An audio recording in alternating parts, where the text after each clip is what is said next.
Hi, can you tell us your name? My name is Athanasios Gabriel. So, do you know about campus ministry? Yes, so I do know that it's a class that offers many courses teaching about the Ethiopian Orthodox faith, specifically targeting students that are in college.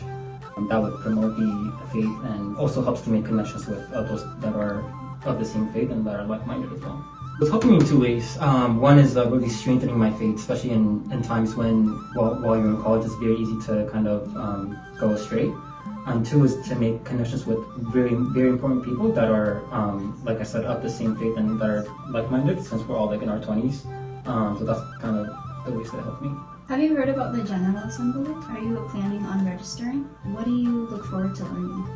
So one is to learn more about the faith, and two would be to make connections with people that are across the country and different places that are also going through the same, situations in life as I am, being someone in 20s. So yeah.